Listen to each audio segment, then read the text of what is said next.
buenos días a todos. Mi nombre es Daniel Rivero. Yo soy residente de Medicina Interna de la Universidad de Antioquia de tercer año. El día de hoy vamos a tener una actividad, un ateneo, donde vamos a discutir un caso de una mujer con odinofagia y adenopatías generalizadas. Entonces, de entrada, quiero agradecer a la doctora Ángela López, que fue la encargada de organizar este caso clínico, al doctor Jairo Rivera por la asesoría y también porque va a participar en el enfoque de esta paciente, y a los servicios de reumatología y dermatología por su asistencia y por la colaboración con las preguntas que vamos a resolver en el caso. Entonces, este caso es de una mujer de 27 años que reside en Anorí, en el municipio de Anorí, en Antioquia. Es ama de casa y vive en unión libre con sus dos hijos. Esta paciente, como antecedentes, tiene una migraña sin aura y le habían dicho que tenía una anemia, pero sin una etiología afiliada. No tiene antecedentes alérgicos, quirúrgicos, tóxicos, solamente el consumo de marihuana ocasional. Los medicamentos que tomaba en casa eran básicamente pues ergotamina y cafeína cuando tenía la migraña. No tenía nexos epidemiológicos relevantes. Como ginecobstétricos había tenido dos gestas con dos partos sin complicaciones en el momento de la consulta planificada con inyectable mensual. Y como antecedentes familiares, su madre murió a los 35 años, al parecer por un proceso infeccioso y también una anemia, pero de una causa no clara. Una tía materna tuvo una leucemia, y por parte de la paciente los hermanos y sus hijos eran sanos. Entonces, el motivo de consulta inicial de la paciente, ella consultó más o menos por una semana de evolución de un cuadro de dolor de garganta, fiebre, odinofagia, y aparte de la odinofagia también presentaba cambios inflamatorios. Esta es una imagen tomada de internet para ilustrar un poco, eh, pero ella presentaba unos cambios inflamatorios, edema, eritema en la región del cuello y un dolor torácico de características pleuríticas. Entonces, ella inicialmente consultó a una institución de menor complejidad, eh, primero en su pueblo, después la remitieron a la ciudad, y digamos que esto es tomado de la historia clínica extrainstitucional. Allí la encontraron taquicárdica, taquipnéica, febril, no estaba hipotensa, pero sí con una saturación límite al ambiente. Y en el examen físico los hallazgos más relevantes, pues desde el punto de vista neurológico estaba sin algún déficit, pero tenía incapacidad para protuir la lengua, con cialorrea y disfonía. Y aparte, pues como les había mencionado, se evidenció eritema y calor en la región anterior del cuello, desde la región submandibular hasta la horquilla externa. Abdomen y extremidades no tenían algún hallazgo patológico, y en la auscultación cardiopulmonar tenía un murmullo vesicular disminuido en ambas bases. Eh, Esto fue el reporte de las tomografías extrainstitucionales. Aquí encontraron unos cambios inflamatorios, le hicieron TAC de cuello y de tórax de pues, los hallazgos que les mencionaba, y en estas tomografías se encontraron cambios inflamatorios con aspecto hipodenso en la grasa, según lo que se reporta alrededor de las estructuras anatómicas incluidas del cuello, varios espacios parafaringio, retrofaringio, parotidio, carotidio y prevertebrales. También mencionaban ganglios, pero al parecer sin un rango de adenopatía como tal de 8 milímetros, que predominaban en varias cadenas cervicales.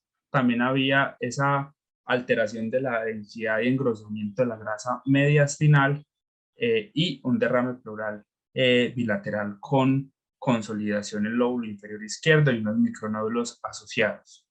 Y en los paraclínicos de esa institución, la paciente presentaba una leve anemia normocítica, pues de hecho un poco microcítica según el valor de referencia de ese laboratorio. eh, Tenía una linfopenia importante, y con una elevación marcada de reactantes de fase aguda. El resto de la función orgánica tanto renal, los iones, la glucosa, como la función hepática, y los hemocultivos de esa institución fueron negativos. Entonces, el diagnóstico que se le hizo a esta paciente fue, al parecer, una angina de Ludwig, y la trataron como tal, y una neumonía asociada.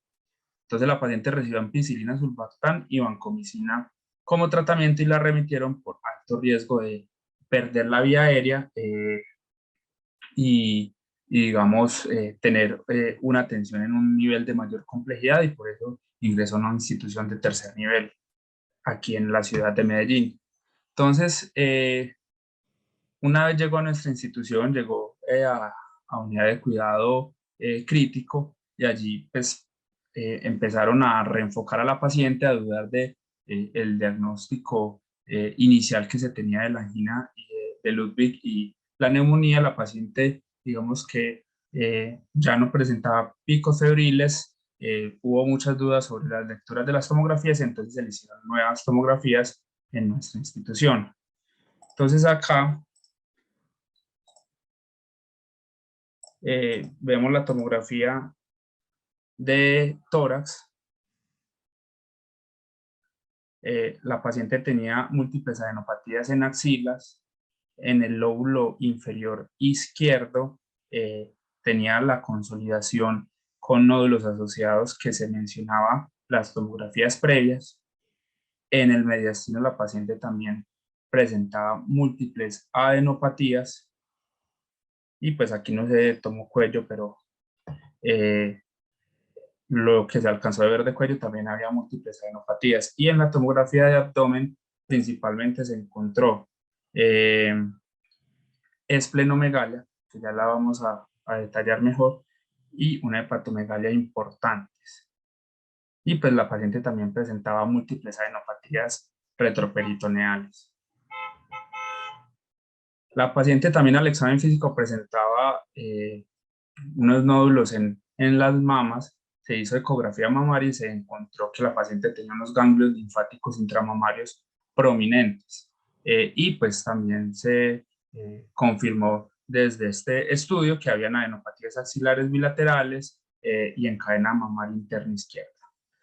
Entonces, se me olvidó mencionar también que aparte pues, de la consolidación, la paciente tenía un derrame pleural bilateral en la tomografía. Este líquido se estudió, y pues los índices para hacer los criterios de Light no se reportaron en la historia, pero se encontró que era un líquido de aspecto turbio con importante presencia de leucocitos a expensas de polimorfonucleares. Sin embargo, los cultivos para el odio fueron negativos, los estudios para tuberculosis y hongos fueron negativos.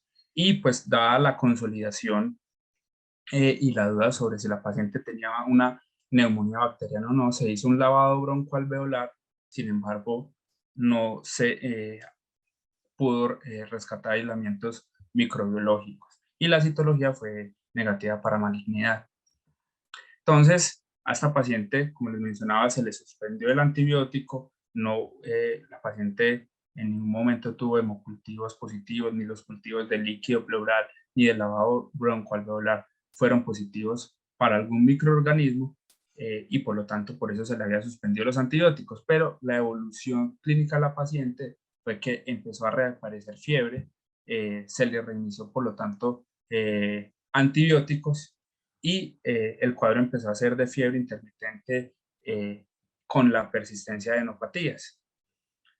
Entonces, tenemos aquí una paciente que al parecer tuvo un evento infeccioso, no es muy claro este diagnóstico, recordemos que fue extrainstitucional, y ya es una paciente que su cuadro se empieza a enmarcar principalmente en la presencia de fiebre y adenopatías generalizadas, cuello, axilas, mamas, mediastino, y además hepatoesplenomegalia. Entonces, por eso quisiera hacerle la pregunta al doctor Jairo Rivera de Medicina Interna de cuál es el enfoque del paciente con adenopatías generalizadas, para tratar de empezar a dilucidar un poco más este cuadro clínico. No, buenos días. Siguiente, por favor. La idea de adenopatías es un tema frecuente del internista y del médico general, pero para iniciar el proceso hay que saber cómo enfocar la adenomegalia primero y luego saber si eso patológico o no y cómo darle algún tipo de connotación respecto a su presentación. Entonces, lo primero, pregunta en general, siempre para enfocarme es quién es mi paciente, saber las edades, los extremos de edades, tienen ciertas presentaciones clínicas que sugieren enfermedades, sean infecciosas, neoplásicas o de depósito, también dónde vive, pues si es relevante por vectores o por ciertas enfermedades endémicas en algunas zonas donde los pacientes puedan estar habitando, el estado de inmunosupresión, sea la inmunosupresión dada por consumo de medicamentos o una inmunosupresión relativa, o tienen un estado congénito de inmunosupresión o tienen HIV, y qué enfermedades de base pueden estar acompañando todo su proceso de tener una condición que predisponga o acompañe la aparición de la neomegalia.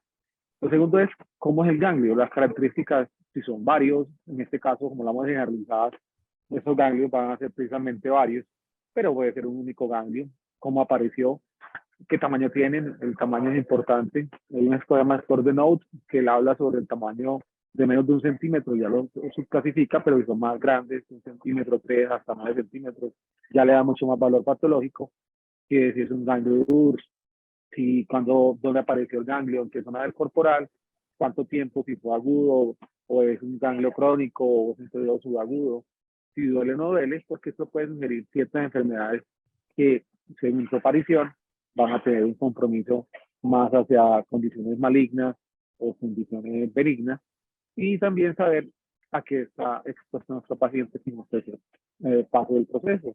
Animales como los gatos, las vacas, en el caso de los pacientes que tienen contacto con ganado vacuno o caprino, y también si hay exposición a cigarrillo, luz ultravioleta, sobre todo en cabeza y cuello para pensar en tumores de cabeza y cuello, también las cosas de riesgo, pensar en HIV, sífilis. Y el cuarto punto es cómo están los laboratorios de las imágenes, porque podemos tener eventos de citopenia, leucocitosis, leucopenia, coagulopatía, disfunción de un órgano, aparición de hemólisis, autoanticuerpos presentes en la evaluación, imágenes con otras megalias diferentes de neuropatía o de radio plural, o un compromiso de una masa en algún tipo de lugar sistémico.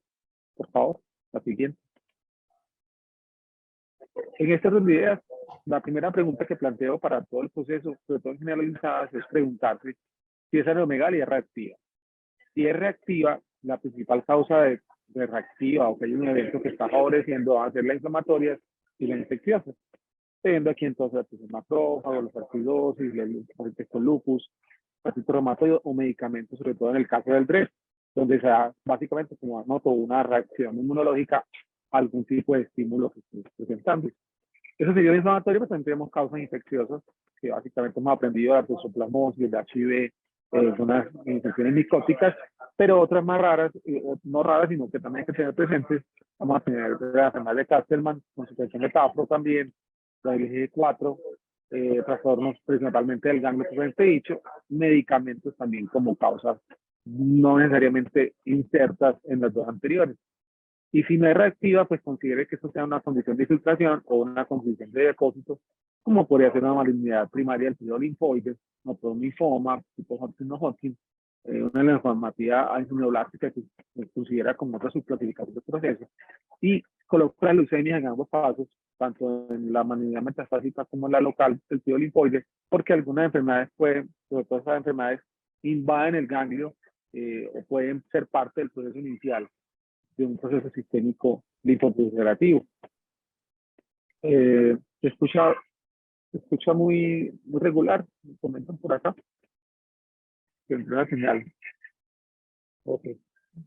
Lo estoy escuchando La bien. metastásica. ¿Aló? No, que yo Ok. estoy escuchando bien, Doc. Ok. También la metastásica, como mencionaba, sobre todo la mama, el pulmón, los tumores clásicos, pues uno considera que pueden estar asociados como zonas de tránsito del flujo linfático y de esta forma puede estar implicada en el proceso. Y como les decía, si no es reactiva, también está el proceso que sea una enfermedad de depósito, como puede ser el Gaucher, el Fabry y el Niemann-Pick, como causa de anomegalia generalizada, sean generalizadas o sean completas.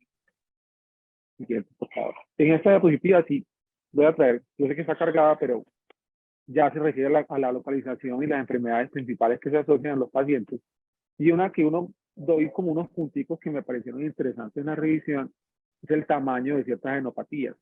Ejemplo de esta puede ser la epitroclear, que básicamente se asocia con los linfomas de tipo Hodgkin, no Hodgkin, y la enfermedad de tejido conectivo, como el lupus. Y la inguinal, donde, digamos, en la epitroclear una más de 0.5 centímetros ya se considera anormal, en el resto se considera que a más de 1 centímetro sí es significativa, pero en este caso de epitroclear una neuropatía en esta zona ya tiene un valor muy bueno considerar más de 0.5 centímetros de hallazgo. Y el caso contrario es la región inguinal, donde una neuropatía mayor de 1.5 tiene también un valor, digámoslo así, significativo en la aproximación. Por tipos de enfermedades que se asocian, podemos ver que la gran mayoría son enfermedades de tipo neoplásico, algunas infecciosas, pero principalmente cabeza y cuello tenemos la enfermedad infecciosa. Un dato relevante e importante en estos procesos es que las neuropatías intraclaviculares se asocian mucho con linfoma no Hodgkin. Y dentro de la parte mediastinal, que también por relevancia, pues vamos a ver que muchas enfermedades pueden estar asociadas a esta presentación. Volviendo a la epitroclear, vamos a tener que si es única de un solo ladito, vamos a pensar principalmente enfermedades de tipo linfoproliferativas, pero si es bilateral el compromiso de las anomegalias, vamos a tener enfermedades más sistémicas, sin descartar que no tengamos simplemente un linfoma. Y en la parte de la axila, tener en esta región, tanto intraclavicular como, digamos, axilar, se asocian a enfermedades primarias del ganglio de tipo linfoproliferativas, y hay una cosa que se llama el ganglio irlandés en la región axilar que se asocia a tumores gastrointestinales. Siguiente, por favor. Luego de eso, sí, ya es entender el proceso pues, de enfoque diagnóstico, y para esto, recordemos este gráfico, digamos que localizada o generalizada, hay que mirar siempre el proceso, no solamente de que están, cuántos ganglios hay o dónde están, sino también es saber qué tipo de cosas o de enfermedades o hallazgos sistémicos se asocian a la presentación clínica del paciente. Entonces, buscar la patomegalia, la esplenomegalia, el estado mental, cómo está, si hay lesiones en la piel, exantemas de novo, polineuropatía, úlceras, prurito, evidente de artritis o por sensibilidad, si hay un tipo de flushing, sangrado sobre todo. Y una muy importante es la presencia de síntomas B que nos pueden sugerir una enfermedad neoplásica que esté, o infecciosa granulomatosa. Pero ya en la neuropatía generalizada tenemos este acrónimo que está acá, que es Chicago. Vamos básicamente como a intentar buscar las enfermedades que ya hemos notado por una forma organizadita, y es pensar básicamente la C de cáncer, la H de hipersensibilidad como enfermedad del suero o el síndrome DRES o el DRES, infecciones, ya hemos conversado mucho de ellas, tejido conectivo, también el lupus, artritis reumatoide, algunas llamadas atipas linfofederativas como la granulomatosis con poliangitis, también hablan de la dermatomiositis, otras como granulomatosas propias como la tuberculosis, la histoplasmosis y otras posibilidades. Esto para generalizar, y miren que se trata como organizar lo que ya es conocido en grande.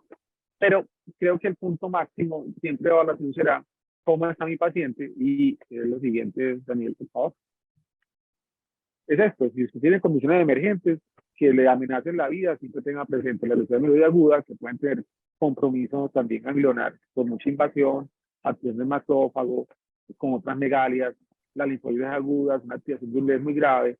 Si la estructura que tenemos en el paciente está siendo comprimida por esa neuropatía, sea la vía aérea o un gran vaso, produciendo vena cava superior, obstrucción de la vía aérea o una obstrucción de un vaso no venoso, también puede ser relevante. Y una muy importante que no podemos olvidar es el síndrome humoral. Esa sería la aproximación entonces a este tipo de presentación clínica, según lo que nos pregunta el día de hoy Daniel.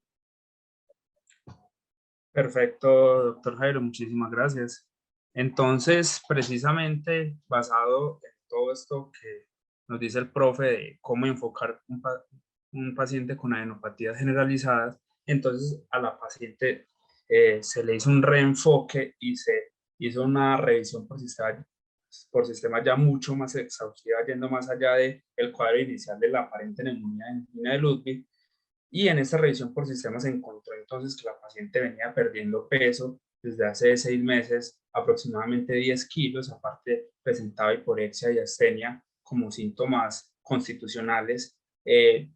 Refería a una cefalea frontal frecuente de predominio matinal. Digamos que aquí podía estar, digamos, el sesgo de que la paciente ya tenía el antecedente de una migraña. La paciente refería además caída abundante del cabello desde hace un año, artralgias de muñecas metacarpofalángicas e interfalángicas desde hace 2 meses aproximadamente, y estas eran de características, estas artralgias de características inflamatorias con una rigidez matinal de más de 30 minutos. Y también ella refería la presencia de edema en rodilla izquierda. Eh, También se encontró que la paciente mencionaba unas lesiones eritematosas en extremidades inferiores con unos bordes bien definidos y sobrelevantados. Ahorita hablaremos un poco más de esto. Y también al parecer presentaba un fenómeno de Raynaud, si bien era solo monofásica, pues esto aparecía con exposición al frío de 5 minutos aproximadamente. Y además la paciente también 2 semanas antes del cuadro actual, tuvo un episodio de edema, calor y dolor en la extremidad superior izquierda. Según el diagnóstico extrainstitucional, fue una celulitis y fue manejada con clindamicina oral. Pero entonces, digamos que este cuadro, adicional a lo que la paciente presentaba en el momento y sumado a toda esta constelación de síntomas, pues empezó a alertar un poco más sobre el cuadro de la paciente. Y en el examen físico se encontró eritema malar, signos de artritis, especialmente en metacarpofalángicas. El pool test fue positivo y las lesiones que la paciente mencionaba eran de estas características, lo cual sugería un eritema giratum repens. También pues se evidenciaron las adenopatías que se habían encontrado en las imágenes. Entonces todo esto conllevó a que se hiciera una extensión de estudios. Se hizo un uroanálisis donde se destaca una microhematuria y el recuento de proteínas en orina fue de 866 miligramos en 24 horas. La paciente claramente tenía una inflamación sistémica con hiperferritinemia importante. El resto de hematínicos estaban sin alteración y los estudios infecciosos VIH, hepatotropos, BDDL fueron negativos. Se le hizo una electroforesis de proteínas donde mostró un pico, pero no de base estrecha en la región gamma. Sugería más un compromiso policlonal con el recuento de inmunoglobulinas diferenciado elevado por parte de la IgG. Y entonces se le realizaron autoanticuerpos, como mencionaba el doctor Jairo, muy importante cuando el cuadro clínico y dada la constelación de los síntomas lo sugería, y por lo tanto se le hicieron unos ANAS que mostraban un patrón homogéneo con una dilución 1 en 160 y citoplasmático 1 en 80, unos ENAS con anti-ROY y anti-LA claramente positivos, un anti-DNA por inmunofijación indirecta en 1 en 80, hipocomplementemia y el factor reumatoide, el perfil de síndrome antifosfolípido, y los ANCAS fueron negativos. Dada la microhematuria y la proteinuria de la paciente, se le hizo una ecografía renal donde no se demostró alguna alteración estructural y se tomó la decisión de realizarle una biopsia donde se encontró hipercelularidad mesangial leve con edema en intersticio e infiltrado inflamatorio mononuclear, lo cual pues dio el diagnóstico de una nefritis mesangial proliferativa con un patrón full house en la inmunohistoquímica. Entonces, la paciente no refería como tal síntomas secos, pero dados los anticuerpos anti-ROI y pues la paciente en algún momento también presentó ataxia pues, o síntomas que podían sugerir una ataxia, por lo cual se sospechó un compromiso neurológico, que esto después fue descartado y se le realizó una biopsia de glándula salivar donde se encontraron en un área de 12 milímetros cuadrados 4 agregados del infiltrado linfoplasmocitario entre acinos de localización periductal. los ductos eran de apariencia usual, lo cual esto pues dio el diagnóstico de una cialodenitis linfocítica focal con un foco de score mayor de 1. El test de Schirmer fue negativo y como mencionábamos la paciente no tenía síntomas secos. Entonces, en resumen, tenemos una mujer de 27 años con unos síntomas constitucionales y con marcadores de inflamación sistémica. La paciente no sabemos si presentó una celulitis, una angina de Ludwig, una neumonía como presentaciones concomitantes al cuadro que ya venía desde hace más o menos un año, con síntomas de alopecia, eritema malar, hallazgos de artralgia, nefritis, hepatosplenomegalia y adenopatía generalizadas, con unos autoanticuerpos positivos, hipocomplementemia y un síndrome de Sjögren confirmado pues con una biopsia de glándula salivar confirmado. Entonces, dado todos estos hallazgos, tenemos una mujer con el diagnóstico de un lupus eritematoso sistémico y un síndrome de Sjögren asociado, pero nos llama mucho la atención pues el compromiso ganglionar y del sistema reticuloendotelial que presenta la paciente.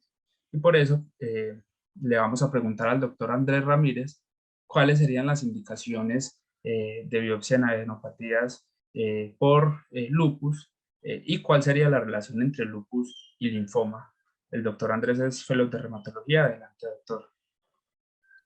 Y muy buenos días para todos. Muchas gracias por la invitación. Entonces, bueno, para empezar con la primera pregunta de cuáles son las indicaciones de la biopsia en adenopatías en pacientes con LES, realmente para tomar este tipo de decisiones, digamos que lo primero que tenemos que tener en cuenta es que debemos conocer cuáles son las características de esas adenopatías que esperaríamos en un paciente con lupus eritematoso sistémico. Entonces, para eso debemos tener en cuenta que en general, dependiendo pues como de las series, uno pudiese encontrar en pacientes con lupus eritematoso sistémico las adenopatías más o menos en un 30 a un 50%, y que estas adenopatías, digamos que pueden tener una distribución que puede ser localizada o generalizada. Y entendiendo esta última de la generalizada como cuando se encuentran 3 o más áreas de ganglios linfáticos en zonas que no son contiguas. Hay que tener en cuenta que el compromiso ganglionar en el lupus frecuentemente aparece al inicio de la enfermedad. Generalmente en los estudios que se demuestran más o menos en los primeros 12 meses desde el diagnóstico que se da de la enfermedad, suele aparecer y suele tener relación cuando el paciente tiene actividad lúpica. Además de eso, se ha demostrado también que cuando presenta este compromiso ganglionar, significativamente se asocia también con síntomas constitucionales, pueden hacer generalmente pericarditis, hacen miocarditis o incluso también hacen nefritis generalmente de clase 3 o clase 4. Suelen tener compromiso también hematológico, hacen leucopenias, linfopenias y suelen relacionarse precisamente con un perfil inmunológico que demuestra una actividad importante. Entonces ellos suelen tener varios anticuerpos positivos, principalmente anti-SMID, anti-RNP, anti-LA, suelen estar con hipocomplementemia y con títulos elevados de los anti-DNA. Pero no solo eso, sino que también al examen físico tenemos que recordar que estas adenopatías en lupus tienen también unas características, y es que esos ganglios suelen ser blandos, no son dolorosos, generalmente pueden tener unos tamaños muy variables que pueden ir entre 0.5 centímetros o incluso algunos hablan hasta máximo unos 4 centímetros, pero no suelen tener realmente grandes ganglios o en términos pues como de tamaño. Y usualmente la localización con respecto a la parte del cuerpo es muy importante. Lo que se ha demostrado es que en esos pacientes suelen tener compromiso, pues suelen tener ganglios en la región cervical, en la región axilar y en la región inguinal, siendo más o menos como un 23.8% que se pueden desarrollar pues como en unas adenopatías cervicales, y hasta un poco más del 50% incluso pueden llegar a tener un compromiso como de la tenía la paciente, que es una linfadenopatía generalizada. Sin embargo, no son las localizaciones usuales que deberíamos esperar en un paciente con lupus como se vio en la paciente. Además de eso, en los pacientes con lupus suelen tener esas adenopatías, suelen ser simétricas, no tienen por qué estar formando conglomerados, y generalmente no suelen generar tanta reacción inflamatoria en la parte de la grasa circundante. Y una característica también en cuanto al, digamos, cuando se inicia el tratamiento y que uno pudiese esperar dentro de la historia natural de las adenopatías de lupus, es que suelen responder rápidamente a las dosis bajas o moderadas de glucocorticoides con una marcada disminución pues del tamaño, lo que hace más probable pues que pueda ser en relación a la actividad del lupus. Realmente cuando uno hace la revisión de la literatura no hay unas indicaciones muy puntuales, pero si nos vamos a esto, hay algunos estudios que han tratado de evaluar por subgrupos como los motivos por los cuales los médicos, digamos que indicaron las biopsias en aquellos que tenían linfadenopatía versus los que no tenían linfadenopatía, y de ellos han determinado que posiblemente aquellos pacientes que tienen un compromiso pues de una linfadenopatía en estos pacientes con lupus, pero que tienen un SLEDAI, una actividad baja o que tienen un SLIC bajo y que no tienen como esas otras características que les mencioné, pues posiblemente iban para biopsia. Entonces, como concluir esta parte es que, digamos que la indicación de biopsia es aquel paciente con lupus y que tenga neuropatías y que se salga de ese comportamiento normal esperado para el paciente, que no tenga tanta positividad de los anti-DNA que suelen en esta manifestación positivizarlos con títulos altos o que tengan puntuaciones pues, de actividad y daño bajos. En cuanto a la segunda pregunta en relación al linfoma y el lupus eritematoso, lo primero que hay que tener acá en cuenta es que el lupus eritematoso sistémico en general pues aumenta el riesgo de malignidad, no solamente el linfoma, sino también de otros tipos de neoplasias cuando se compara con la población general. Y precisamente cuando se va y se evalúa las diferentes neoplasias relacionadas con lupus, pues la parte hematológica se ha documentado en numerosos estudios y en varias cohortes. Y precisamente esa asociación con la neoplasia hematológica es con los linfomas. Aquí hay que tener en cuenta es que podemos tener una relación bidireccional, es decir, yo puedo tener un paciente con lupus eritematoso sistémico que durante el tiempo puede desarrollar un linfoma, o puedo tener el escenario contrario, yo puedo tener un paciente con linfoma que a medida del tiempo me va a desarrollar un lupus eritematoso sistémico. Sin embargo, lo más frecuentemente encontrado es que el paciente inicialmente que está con lupus eritematoso sistémico es el que posteriormente me desarrolla un linfoma.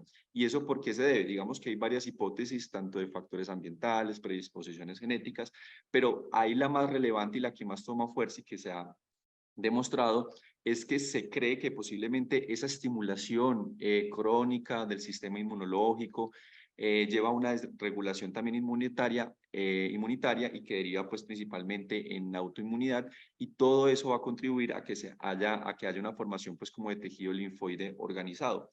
Y se ha descubierto que tanto los pacientes con lupus que están con linfomas generalmente pueden tener una sobreexpresión de algunas citoquinas que normalmente son muy importantes para mantener como esa supervivencia y esa proliferación de los linfocitos, principalmente también de las células B. Y estas citocinas se conocen, son principalmente dos, que es el factor activador de células B, que es conocido como el BAF, y un ligando, digamos, inductor de la proliferación, que es conocido como april, y que posiblemente la expresión, digamos, como aberrante de todas estas citocinas, pues genera una sobreestimulación y una apoptosis que es defectuosa de estas células B, y en última instancia lo que se va a ver expresado de esto es como el proceso que se conoce como una linfomagénesis. Y toda esa proliferación inmunitaria no solo se genera por esto, sino que también lleva a que se den unas respuestas muy desreguladas y favorezca el desarrollo de neoplasias hematológicas, porque también esa proliferación, pues como acelerada, pues generan traslocaciones y juxtaposiciones en oncogenes que realmente regulan esta parte de la transformación maligna. Pero cuando uno revisa entonces en los estudios, pues uno sí ve que realmente hay un mayor riesgo, un riesgo moderado de padecer neoplasias hematológicas, en particular con lo que se respecta al linfoma no Hodgkin. Y cuando se evalúa, digamos que hay un gran estudio que fue publicado ya hace tiempito, que fue en el 2013 por el doctor Bernatsky, y es que ellos trataron de informar como esa razón de incidencia estandarizada, que es prácticamente como estimar la cantidad de casos de cáncer en una población determinada cuando se compara con lo que podría esperarse en una población en general. Y se ha visto que las neoplasias hematológicas, incluidos linfomas, leucemias, mielomas múltiples, tienen hasta 3 a 4 veces más riesgo de presentarlo en un paciente con lupus eritematoso sistémico versus la población general, siendo para el linfoma no Hodgkin una una incidencia de riesgo de 4.39, pero que puede ir hasta por encima de 5.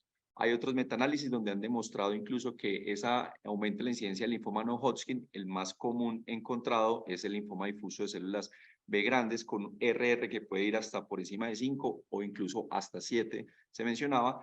Luego le sigue en segundo puesto el linfoma Hodgkin con un RR de 3.26 y luego le sigue la leucemia con un RR de 12. Entonces es importante tener en cuenta que la relación está muy bien documentada, pero principalmente con este tipo de linfomas. Cuando se hace la búsqueda con linfomas T, es realmente reportes de casos, no es lo frecuente, pero sí se puede manifestar como una relación importante en eso, precisamente por esa persistencia del proceso inflamatorio.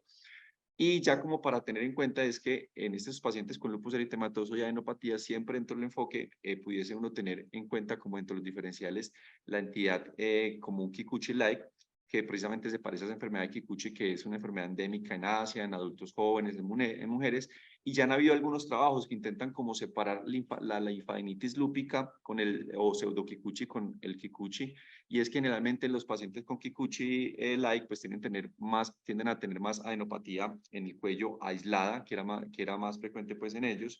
Esta enfermedad de Kikuchi suele ser más en jóvenes, en cambio en el lupus suele ser un poquito de mayor edad, y la forma localizada generalmente es la que más hace sospechar esta entidad versus que el lupus tiende a ser un poco más generalizado.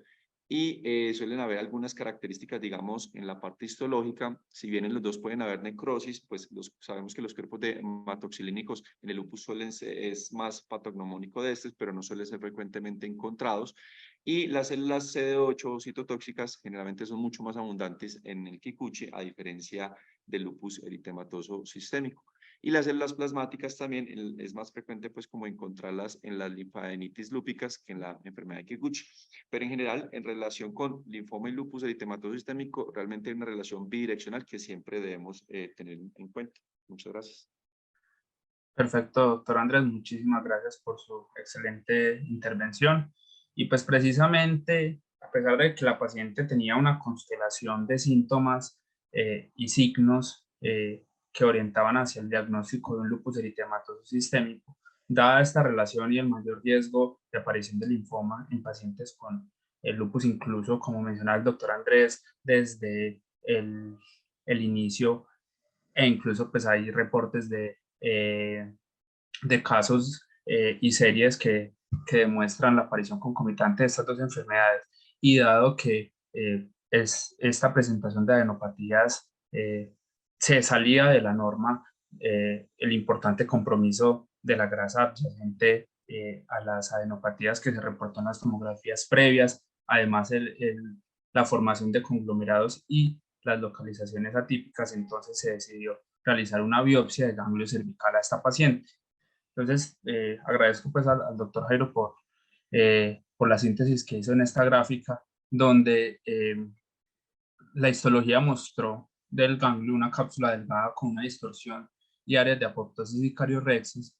Los linfocitos B de folículos pequeños no formaban centros germinales, y la paracorteza tenía presencia abundante de linfocitos T, algunos con perfil nuclear regular. Había una disminución en la expresión de BCL2, un Ki-67 elevado del 60 al 70%, y algunos marcadores CD4 estaban en menos del 10% de los linfocitos neoplásicos, CD8 era difuso en los linfocitos T neoplásicos, y había pérdida parcial de la expresión en linfocitos neoplásicos de CD2 y CD7. También habían unas áreas de abscedación, pero estas fueron CD30 negativos. Entonces, todos estos hallazgos, principalmente con este infiltrado en la paracorteza de los linfocitos T, conllevó pues a la sospecha del diagnóstico de un linfoma T. La inmunistoquímica fue positivo en los linfocitos para GATA3, y la perforina y la granzima también fueron positivos.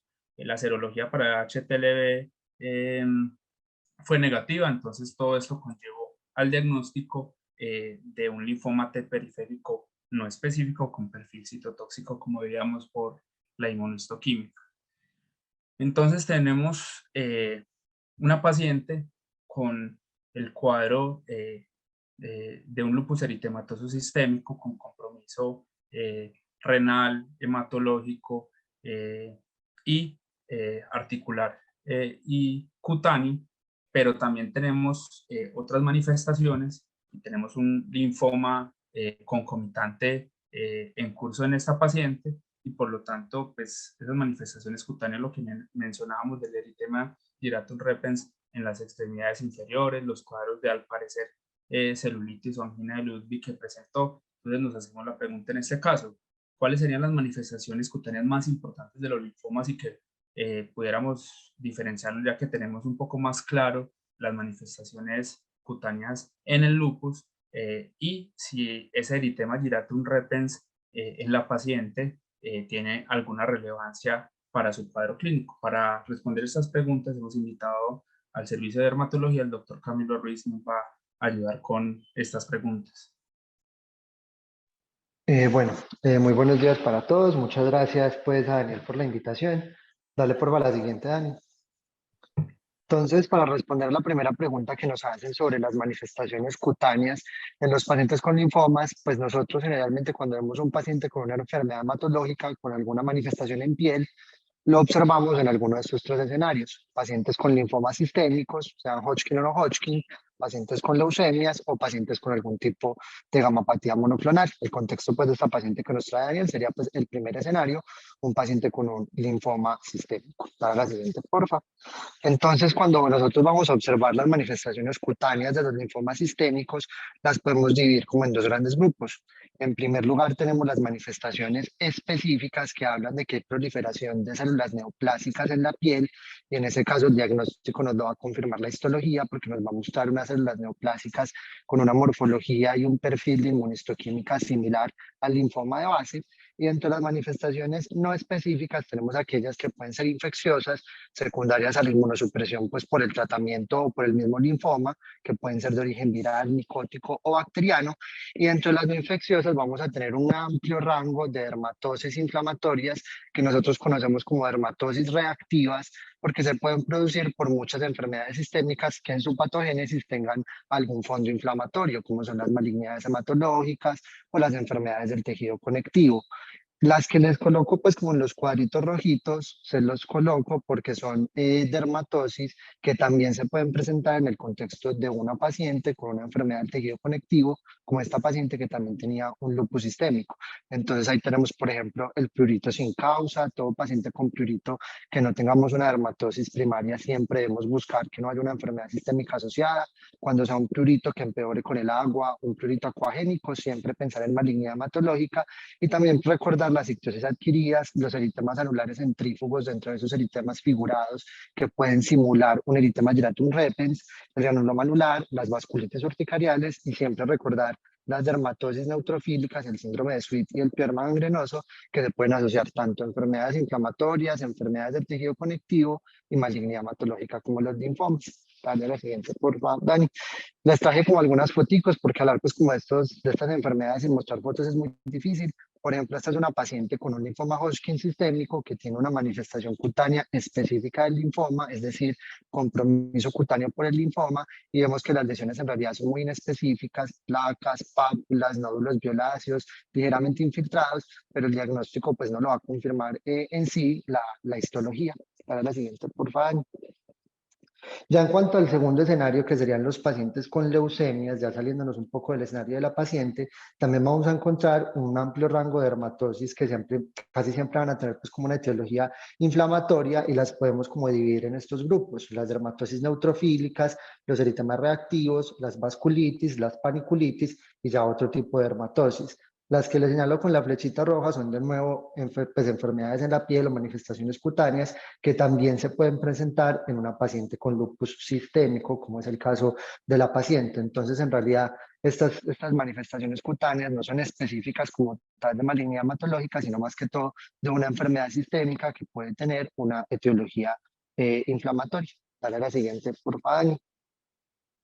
Y ya en este último cuadrito les queremos mostrar como las enfermedades o las dermatosis que se pueden asociar para paraproteinemias y agamopatías monoclonales. Vemos que son en realidad muy numerosas y vemos cómo se repiten incluso muchas de las dermatosis que vimos en los pacientes con linfomas, en los pacientes con leucemia.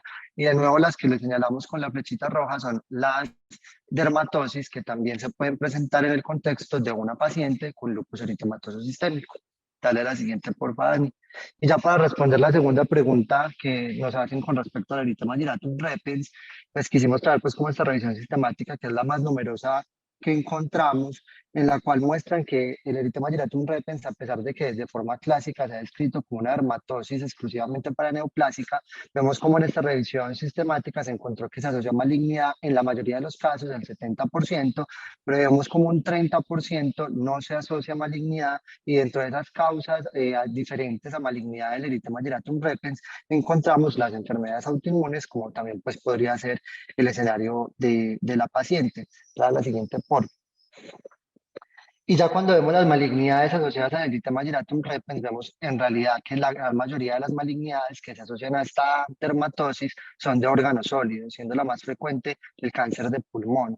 Y si vamos a ver las malignidades hematológicas, en realidad son muy infrecuentes, no se han reportado casi en la literatura.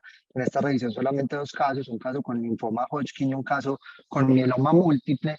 Entonces, por ejemplo, pues trayendo como esta revisión al escenario del caso de la paciente, es muy difícil como decir si en realidad tuvo un eritema giratum repens, porque en realidad pues nosotros desde dermatología nunca logramos como evidenciar la lesión y decir que fue secundaria al linfoma, pues también sería como un poco atrevido teniendo en cuenta que en realidad los casos reportados de eritema giratum repens asociados al linfoma son bastante infrecuentes y también sería infrecuente que el brote hubiera resuelto sin que se hubiera iniciado tratamiento para el linfoma, porque usualmente estas dermatosis paraneoplásicas resuelven cuando se trata la malignidad de base y recurren cuando hay una recaída tumoral o cuando hay enfermedad metastásica. Dale a la siguiente, por favor, Dani. Y aquí simplemente les traigo como algunas foticos, vean que el eritema giratum repens va a ver como unas placas eritematosas anulares o arciformes policíclicas que tienen como un patrón veteado, similar al veteado de la madera, que se ve pues en los troncos, y eso se da porque se desarrollan lesiones anulares dentro de otras lesiones anulares. Dale a la siguiente, por favor, Dani. Y ya aquí simplemente les voy a traer como algunas fotos como para tratar de hacer algo de memoria visual de todas estas dermatosis que pueden observarse en pacientes con malignidades hematológicas. Recordemos el síndrome de Sweet, que se va a presentar con placas eritematodematosas que pueden tener una configuración anular o arciforme y que los bordes de las lesiones suelen ser pseudovesiculares o pueden incluso tener formación de vesículas y ampollas. Dale la siguiente, porfa. Recordemos también el pierma gangrenoso. Vamos a observar que es una úlcera aguda, rápidamente progresiva, intensamente dolorosa, que se caracteriza por tener unos bordes eritematoviolaceos socavados y un lecho exudativo y húmedo. Dale la siguiente, por favor, Dani. Recordemos que también existen cuadros de superposición con pioderma gangrenoso y síndrome de Sweet, y siempre que veamos lesiones sugestivas de síndrome de Sweet o de pioderma en el dorso de las manos, debemos descartar una malignidad hematológica. Para la próxima. Recordemos cómo cicatrizan las úlceras del pioderma, que a veces solo observamos las cicatrices, sean cicatrices cribiformes, y cuando hablamos de cribiformes es porque se parecen a las cribas, tienen muchos huequitos similares a un colador o a un sedazo. Dale la siguiente, por favor.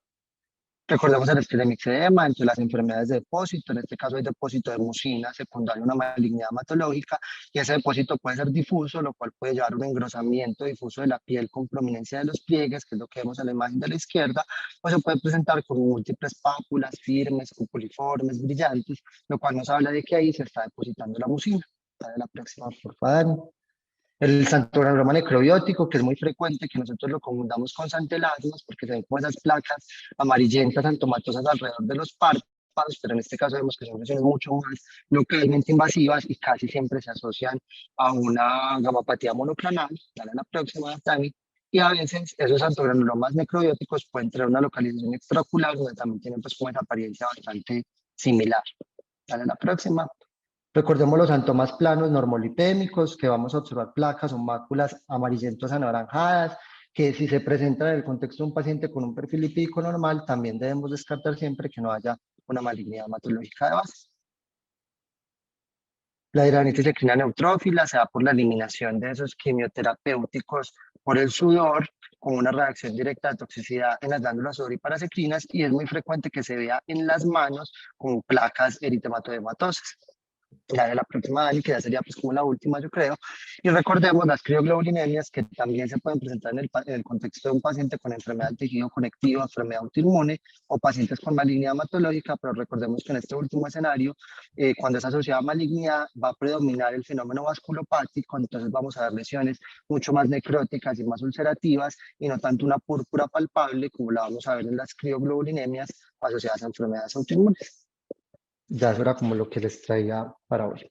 Perfecto, Camilo, muchísimas gracias por tu intervención. Entonces, continuando con el caso, definitivamente pues, es un caso muy complejo. La paciente presentaba criterios y todo un compromiso de un lupus eritematoso sistémico, un síndrome de Sjögren. Adicionalmente, tenía unas adenopatías que no cuadraban con el escenario típico de las adenopatías y se terminó haciendo una biopsia y se terminó confirmando un linfoma y con unas manifestaciones cutáneas donde se pudieran explicar tanto por el linfoma como por el lupus, lo mismo que muchas de las manifestaciones del lupus pudieran ser explicadas por el linfoma.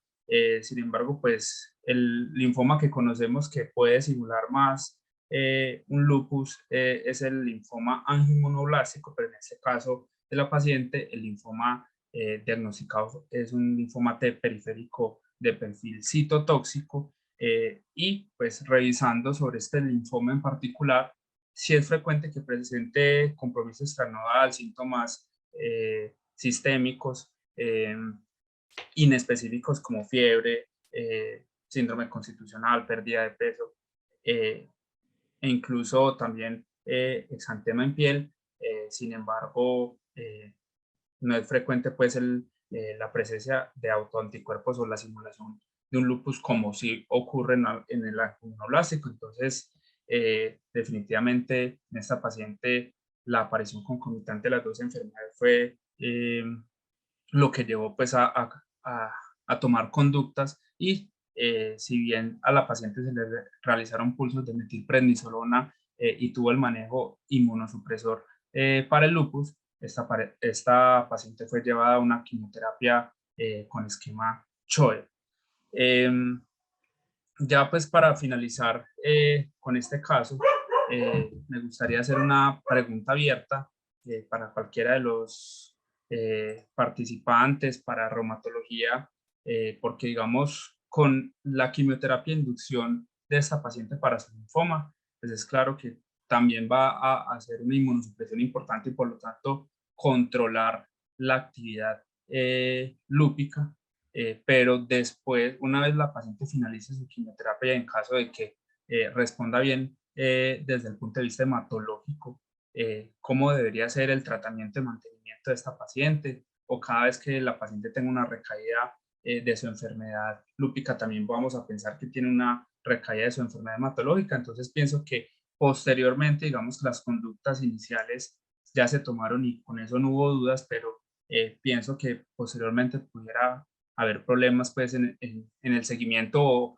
o hacerse un poco más difícil para esta paciente con esta concomitancia de enfermedades. No sé si de pronto alguien tenga una opinión al respecto o que quiera comentar en general algo del tema.